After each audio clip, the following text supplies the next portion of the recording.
सियावर राम जय जय राम, मेरे प्रभु राम जय जय राम। जय मंगल भवन अमंगल हारी, दरवऊ सुदर्शन अजर बिहारी, दीन दयाल बुझ संवारी, हरऊ नाथ संकट भारी। मैं ईशु हरवानी हनुमानगढ़ टाउन राजस्थान से तुलसी की माला गंगा दर्शन से रोज आपको गंगा दर्शन लाइव दिखाता हूँ। मैं पंचांग सुनाता हूँ।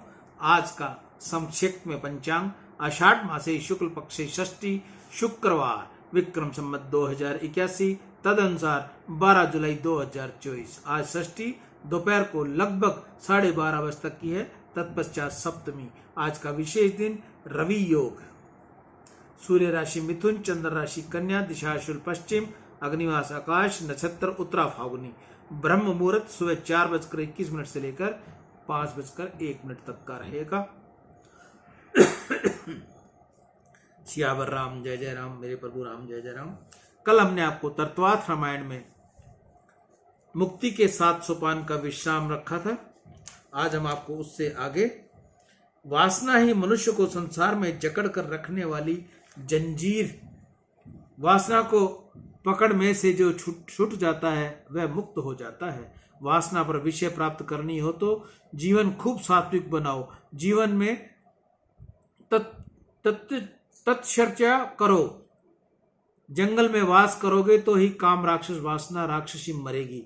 अरण्य कांड में शूर्पणखा अर्थात वासना एवं मोह और शबरी अर्थात शुद्ध भक्ति, ये दोनों मिलते हैं। भगवान मोह के ऊपर नजर डालते नहीं, शुद्ध भक्ति को देखते हैं। मोह को वासना को बाहर धकेलो और शुद्ध भक्ति को अपनाओ। अरण्य कांड बोध करता है कि वासनाओं का विनाश करने के लिए थोड़े दिन वन में रहने की आवश्यकता है। वन में रहकर वासनाओं का विनाश हो तो पीछे ईश्वर के साथ मित्रता होती है। अरण्य कांड के पीछे आता है किष्किंधा कांड। किष्किंधा कांड में श्री राम सुग्रीव के साथ मित्रता करते हैं। जिसका कंठ सुंदर है उसका नाम सुग्रीव है। कंठ की शोभा आभूषण से नहीं, प्रभु का नाम जपने से है। जीव प्रभु के नाम से सतत जाप करे तो प्रभु उसके साथ मित्रता करते हैं। जीव ईश्वर की मित्रता की कथा किष्किंधा कांड में है।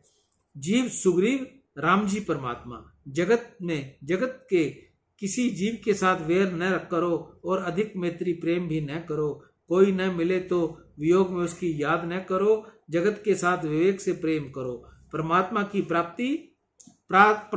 के प्रति प्रेम करना होगा तो जगत में विषयों का प्रेम छोड़ना ही होगा। विषयों को मन से न छोड़ा जाए तो ये ब्रह्म संबंध होता नहीं। विषयानंद हो वह ब्रह्मानंद संभव नहीं।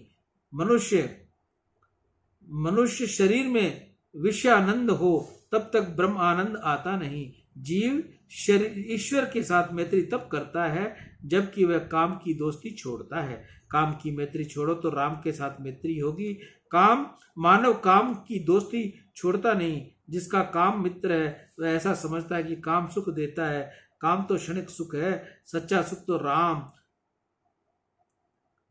काम मित्र नहीं शत्रु है। गीता जी में प्रभु ने आज्ञा की है, अर्जुन तेरे शत्रु बाहर नहीं तेरे मन में है। तेरी आंख में रहने वाला काम तेरा शत्रु है। वह तुझको रुलाता है, वह तेरे जन्म मरण का कारण बनता है। काम रूपी शत्रु को तू मार। सुग्रीव राम जी के साथ मैत्री हनुमान जी की सहायता से ही कर सके। हनुमान जी ब्रह्मचर्य के स्वरूप हैं। ब्रह्मचर्य का बल मिले तो जीव ईश्वर के साथ मैत्री कर सकता है। ब्रह्मचर्य के बिना भक्ति में आनंद आता नहीं। कारण ब्रह्मचर्य के बिना मन की एकाग्रता होती नहीं। ब्रह्मचर्य का बल मिले तो मन स्थिर होता है। शास्त्र में तो ऐसा लिखा है कि एक दिवस ब्रह्मचर्य भंग हो तो उसका असर 40 दिन तक मन के ऊपर रहता है।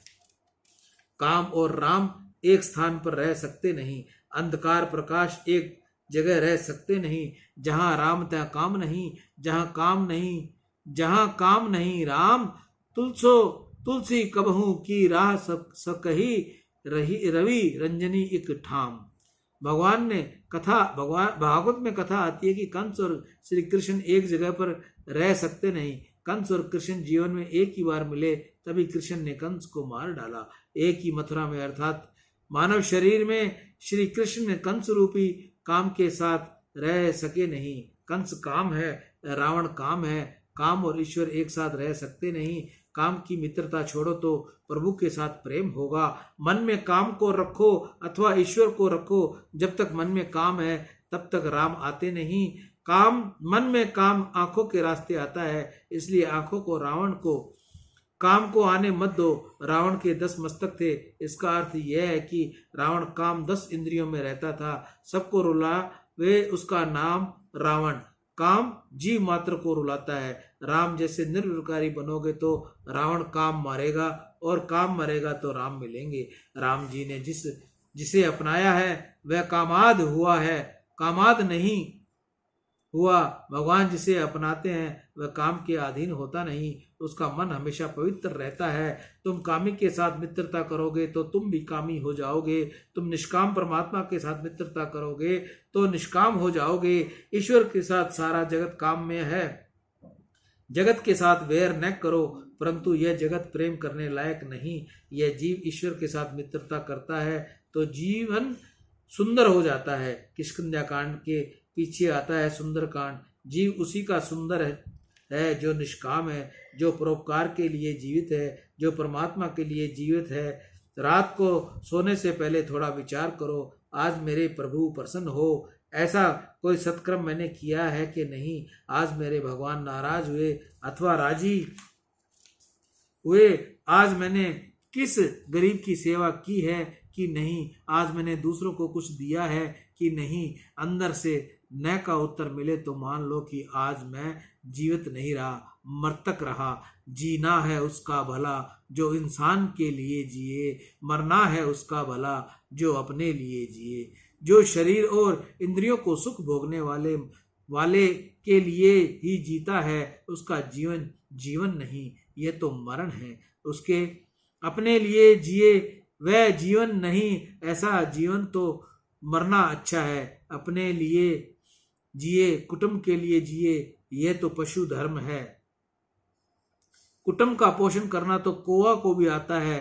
पंगत देखकर कौवा भी जाति भाइयों को बुलाता है। कुटुंब पोषण करने के लिए वह जीवन नहीं, परोपकार के लिए ही जीना जीवन है, बाकी मरण है। साधारण तौर पर ऐसा देखा जाता है कि इस संसार में कोई धन के लिए जीता है, कोई स्त्री के लिए जीता है, कोई संसार के सुख के लिए जीता है।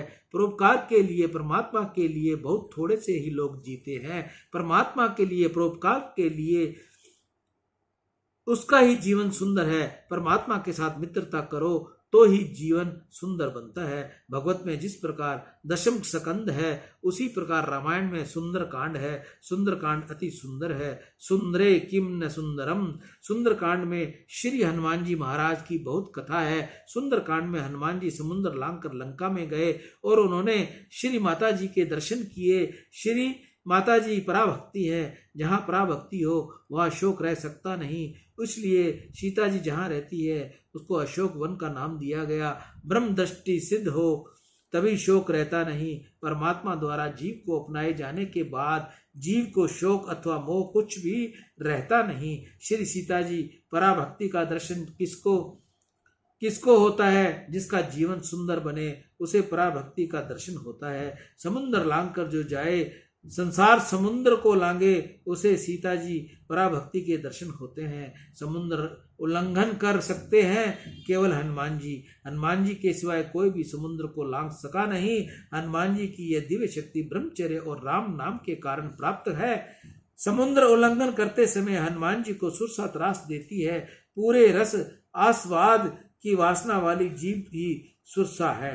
हनुमान जी ने सुरसा का पराभव किया है। संसार सागर का जिसको उल्लंघन करना है उसे सुरसा को जीतना पड़ेगा, जीव वश में करनी पड़ेगी। पराभक्ति के दर्शन करने के पीछे हनुमान जी लंका को जलाते हैं। लंका शब्द का उल्टा होता है काल।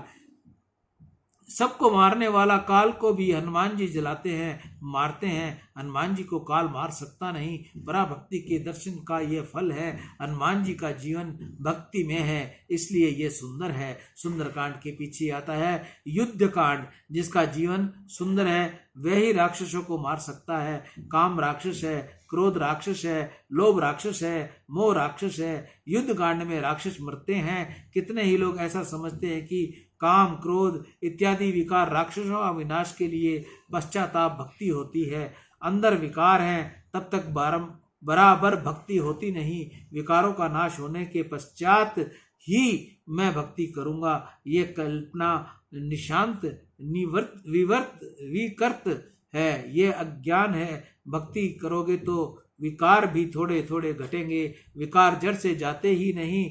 काम, क्रोध आदि विकार अंतिम जन्म में भी होते हैं, अंतिम सूक्ष्म रूप में भी होते हैं। सतत भक्ति करोगे तो विकार घटते जाएंगे। भक्ति महारानी के दर्शन होने के बाद रावण मरा। भक्ति धीरे धीरे बढ़ाओ, फिर देखो विकार वासना घट जाएगी। धीरे धीरे इनका विनाश होता जाएगा। जब तक भगवत स्वरूप में आसक्ति न बढ़ाओगे तब तक संसार की आसक्ति छूटती नहीं, वासना मरती नहीं। वासना के 6 दोष काम, क्रोध, मोह, लोभ, मद और मत्सर अज्ञान से उत्पन्न हुए हैं। राम जी के 6 गुण हैं, ऐश्वर्य, वीर्य, यश, श्री, ज्ञान और वैराग्य। राम जी के एक एक सद्गुण को मनुष्य समय के हृदय में उतारे तो वासनाओं का एक एक दोष नाश को प्राप्त होता है। भगवान नाम में पूर्ण तन्मय होने से ही सद्गुण जीवन में आते हैं। पराभक्ति का दर्शन हो तभी वासनाओं का नाश होता है। सुंदरकांड में जीवन भक्ति में बनाया, पीछे सुंदरकांड में राक्षसों का विनाश किया। युद्ध कांड के पीछे आता है उत्तरकांड। युद्ध कांड के राक्षसों का मरण हो तो उत्तर जीव मंगल में बने।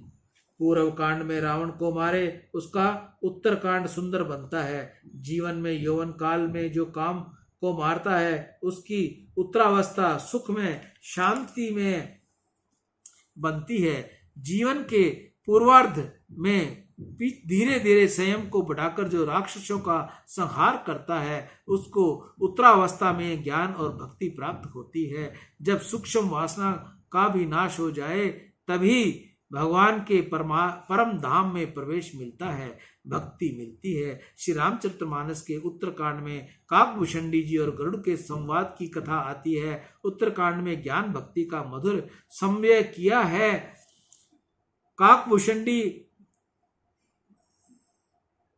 ने लोमश मुषि के साथ प्रसंग गरुड़ को सुनाया। ज्ञानी महापुरुष मानते हैं कि ब्रह्म निर्गुण निराकार है, जबकि भक्तजन ब्रह्म को सगुण साकार स्वरूप की आराधना करते हैं। लोमश मुनि निर्गुण ब्रह्म के उपासक हैं। काकभूषणी जी ईश्वर के सद्गुण स्वरूप के पक्षपाती हैं। श्री राम के अनन्य भक्त हैं। दोनों के बीच में निर्गुण और सगुण विषयक विवाद होता है। भूषणी जी के दृढ़ प्रतिकार को लोमश मुनि को बहुत क्रोध आता है। उस समय भूषणी जी मन में विचारते हैं, क्रोध है के देत बुद्धि बिनु, देत के बिनु अज्ञान, माया बस परिच्छिन्न जड़, जीव की इस समान। अद्वैत भाव को क्रोध आना नहीं चाहिए। अद्वैत में एक ही सत्ता है, दूसरा कोई है ही नहीं। दूसरा कोई हो तो क्रोध आवे, देत भाव हो तो ही क्रोध आवे। देत भाव ज्ञान के टिक सकता नहीं, अज्ञान बिना देत भाव संभव नहीं। ज्ञानी भी एक क्षण में क्रोध कर बैठता है। ज्ञानी को भी माया बहुत सताती है। माया वश होते हुए भी जीव कहता है, सोह मैं सिम, मैं वही हूं। तो ऐसा बोलते मात्र से ही उन स्वतंत्र स्वरूप परमात्मा के समान हो सकता नहीं। परंतु जीव यदि प्रभु की सतत भक्ति करे तो उस परमात्मा के चरणों में स्थान मिल सकता है और माया परपंच से बचा जा सकता है। भक्ति के आगे माया का बहुत परपंच चलता नहीं। ज्ञान और भक्ति के साथ की बहुत जरूरत नहीं। गरुड़ जी पूछते हैं, ज्ञान श्रेष्ठतर है या भक्ति? भूषणी जी का उत्तर है, भक्ति ही ज्ञान ही नहीं कुछ भेदा, उबे रही भव संभव खेदा। ज्ञान और भक्ति में कोई भेद नहीं है, दोनों जन्म मरण के चक्कर से छूटते हैं। तत्व दृष्टि से देखने में ज्ञान में और भक्ति में अंतर नहीं। भक्ति द्वारा ज्ञान प्राप्त होता है, भक्ति के पीछे ज्ञान आता है। भक्ति ही ज्ञान स्वरूप परिवर्तन हो जाती है। भक्ति ही उत्तर अवस्था में ज्ञान है, अपरोक्ष ज्ञान की पूर्वावस्था में भक्ति है। भक्ति से पहले दसोहम और पीछे सोहम होता है। आरंभ में दसोहम ऐसी भावना दृढ़ करके ईश्वर की आराधना करते हुए साधक को लगता है कि अब भगवान मेरे हैं। पहले मैं भगवान का और भक्ति बढ़े तब भगवान मेरे, उसके पीछे अनुभव बढ़ता है। देहभान भूलता है तब मैं और मेरा रहता नहीं, उस समय एक भगवान ही रह जाते हैं। उसके बाद लगता है कि मैं वही ब्रह्म हूँ। इस प्रकार दसोहम से सोहम होता है। भक्ति ही ज्ञान है, ज्ञान ही भक्ति है। ज्ञान और भक्ति मिलाकर एक बनते हैं, तभी जीवन सफल होता है। भूषणी जी कहते हैं, ज्ञान मार्ग बहुत कठिन है, ज्ञान मार्ग में पतन होने में देर लगती नहीं, इसलिए प्रभु भक्ति सुगम सुखदायिनी है। ज्ञान मार्ग अतिशय दुर्लभ केवल्य मुक्ति दिलवाता है। भक्त को केवल्य मुक्ति की इच्छा नहीं होती, उसकी प्रभु के चरणों में स्थान प्राप्त करके प्रभु की नित्य सेवा करने में रहने की इच्छा होती है। भक्त को भी वही परम मत प्राप्त होता है जो ज्ञानी को प्राप्त होता है। अति दुर्लभ केवल्य परम पद, संत पुराण निगम आगम बंद, राम भजत सोई मुक्ति गुसाही, अनिच्छित आवई बर आही। भक्त और केवल्य मुक्ति की इच्छा नहीं, भक्त और भरत जी की तरह मांगता है। आरथ न धर्म न काम रुचि, गति न चहूं निर्वाण, जन्म जन्म रति राम पद, ये वरदान नान। भक्त भगवान के चरणों में रहने की इच्छा करता है। प्रभु मैं तो वही मिल ही गया। भक्त और भगवान अलग नहीं है। भक्त भगवान से अलग रह सकता नहीं, भगवान से एक क्षण भी व्यक्त हो सकता नहीं। वह भक्त है। निष्काम भक्ति में मुक्ति से भी अधिक दिव्य आनंद है। भक्ति का आनंद जिसको नहीं मिला वह मुक्ति की आशा रखता है। सेवा समरण में जिस तन्मय हो गई वह जहां बैठा है वही मुक्ति है। भूषणी जी के ज्ञान और भक्ति का सुंदर सम्य किया है। 7 कांडों का संक्षेप में ये भावार्थ है। राम कथा अमृत कथा है। रामायण के एक एक अक्षर का मनन करोगे तो मन शुद्ध होगा। रामचरित्र पापों को जलाता है। रामचरित्र मनुष्य को सावधान करता है। सधर्म का पालन करने को बहुत ही सहन करना पड़ता है। प्राण भले ही जाए पर धर्म न जाए, ऐसी दृढ़ता मनुष्य को जीवन में रखनी चाहिए। मनुष्य धन के लिए धर्म का भाग छोड़ता है, थोड़ा लाभ होता है तो धर्म छोड़ देता है, अधर्म करता है, परंतु धन बड़ा नहीं, धर्म बड़ा है। मनुष्य जीवन में धन मुख्य नहीं, धर्म मुख्य है। धन धर्म की मर्यादा में रहकर मिलना चाहिए। धन की अपेक्षा धर्म श्रेष्ठ है। मनुष्य जीवन में धन की आवश्यकता है, परंतु धन भौतिक सुख देता है, जबकि धर्म मन की शांति देता है। धन को अनेक बार दुख भी देता है। मनुष्य को धन प्राप्त करने के लिए उसको बढ़ाने में, उसका रक्षण करने में तथा उसका उपयोग करने में भी पग पग पर परिश्रम, त्रास और चिंता होती है। धन का नाश होने पर मनुष्य बहुत दुखी हो जाता है। धन हो तो दुख है, जाए तो दुख है, जबकि धर्म तो इस जीवन को सुधारता है और परलोक को भी सुधारता है। धर्म इस लोक में शांति देता है और अंत में परमात्मा के चरणों में ले जाता है। धर्म ही मनुष्य का सच्चा धन है, उत्तम धन है। धर्म ही उसका सच्चा मित्र है, सच्चा बंधु है। मरने के पीछे धन साथ जाता नहीं, धर्म ही साथ जाता है। कोई भी साथ न दे, सब साथ छोड़ दे, तब भी धर्म साथ देता है। वह मृत्यु के पश्चात भी साथ रहता है। विद्या मित्र प्रवासेषु, भार्या मित्र गहेषु च। अपने बालक को धन का उत्तराधिकारी न बना सको तो कोई बात नहीं, समस्त संस्कारों का उत्तराधिकारी बनाना। संपत्ति से कदाचित थोड़ा सुख मिलता है, वह संपत्ति से नहीं मिलता, पैसे से ही सुख मिलता है। ऐसा मनुष्य जब से समझने लगा है तब से पाप बढ़ गया है और जीवन में से शांति चली गई है। पैसे को मुख्य मानने से सदाचार गया, संस्कार गया, सच्चा सुख गया। पैसा जो सुख देता है उससे अधिक सुख संयम और सदाचार में मिलता है। पैसे से थोड़ा सुख मिलता है, यह बात सच्ची है, परंतु पैसे से शांति मिलती नहीं। यह तो इतना ही सत्य है, मनुष्य धर्म की मर्यादा तोड़ता है, उसे उससे दुखी होता है।